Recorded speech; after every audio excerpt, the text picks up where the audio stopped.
देवेंद्र फडणवीस की जीत को हाईकोर्ट में चुनौती। कांग्रेस ने चुनाव आयोग पर भी लगाए आरोप। कांग्रेस नेता प्रफुल्ल विनोद राव गुड़धे ने महाराष्ट्र विधानसभा चुनाव में मुख्यमंत्री देवेंद्र फडणवीस की जीत में प्रक्रियागत खामियों का दावा किया है। उन्होंने इस मामले को लेकर शनिवार को बॉम्बे हाईकोर्ट की नागपुर पीठ का दरवाजा खटखटाया है। चुनाव के दौरान कई नियमों का पालन नहीं किया। विधानसभा के लिए पिछले साल हुए चुनाव में गुड़धे नागपुर दक्षिण पश्चिम निर्वाचन क्षेत्र में फडणवीस से 39,710 मतों से हार गए थे। उनके वकील एबी मून ने बताया कि उन्होंने हाई कोर्ट में याचिका दायर की है क्योंकि चुनाव के दौरान कई अनिवार्य प्रावधानों का पालन नहीं किया गया। कोर्ट से परिणाम को अमान्य घोषित करने का आग्रह किया गया है। पूर्व मंत्री एवं कांग्रेस नेता यशोमती ठाकुर, जिन्हें तियोसा सीट से हार मिली थी, पार्टी के उनके 5 सहयोगियों और एक राकांपा शरद चंद्र पवार के नेता ने भी इसी तरह की याचिकाएं दायर की हैं। कांग्रेस उम्मीदवार प्रफुल्ल गुड़धे, दक्षिण नागपुर से उम्मीदवार गिरीश पांडव, अमरावती जिले के तिवसा निर्वाचन क्षेत्र से उम्मीदवार और पूर्व मंत्री यशोमती ठाकुर, पूर्व मंत्री राजेश सिंघने, सुभाष धोटे, शेखर सेंडे, संतोष सिंह रावत, सतीश वारजुरकर, जिन्होंने मुख्यमंत्री देवेंद्र फडणवीस के खिलाफ चुनाव लड़ा था। ये याचिका दक्षिण पश्चिम नागपुर विधानसभा क्षेत्र में प्रस्तुत की गई। विधानसभा चुनाव में कांग्रेस को काफी उम्मीदें थी। लोकसभा चुनाव में कांग्रेस महाविकास आघाड़ी को बड़ी जीत मिली है, इसलिए विधानसभा चुनाव में कांग्रेस को काफी उम्मीदें थी। कांग्रेस नेताओं की ओर से भी दावे किए जा रहे थे कि राज्य में महाविकास आघाड़ी दोबारा सत्ता में आएगी, लेकिन चुनाव नतीजों में महाविकास आघाड़ी को बड़ा झटका लगा।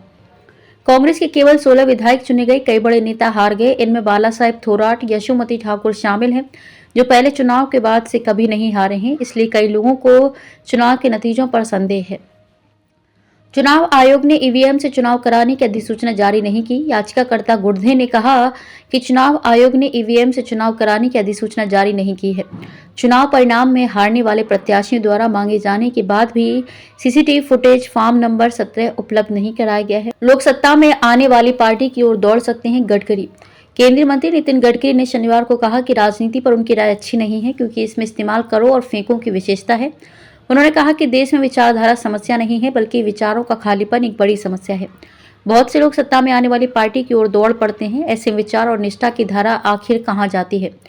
गडकरी ने कहा कि यदि देश को आगे बढ़ना है, पहले परिवार को विकसित होना होगा। एक घटना को याद करते हुए उन्होंने कहा कि एक व्यक्ति मेरे पास आया। उसने कहा कि वह देश के लिए अपनी जान देना चाहता है। उस समय उसका व्यवसाय विफल हो रहा था, वह दिवालिया हो रहा था। उसके घर पर पत्नी और बच्चे थे। मैंने उससे कहा कि पहले घर का ख्याल रखो और फिर देश का।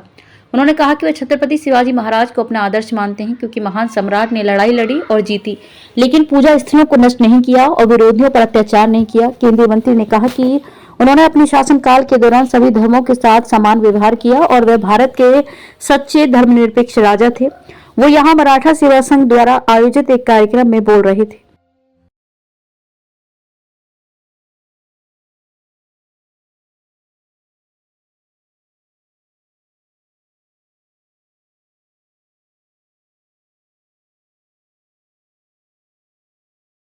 अगर आपको हमारी वीडियो अच्छी लगी हो तो वीडियो को लाइक करें और चैनल को सब्सक्राइब करें और ताज़ा खबरों के लिए जुड़े रहिए मुंबई हलचल के साथ।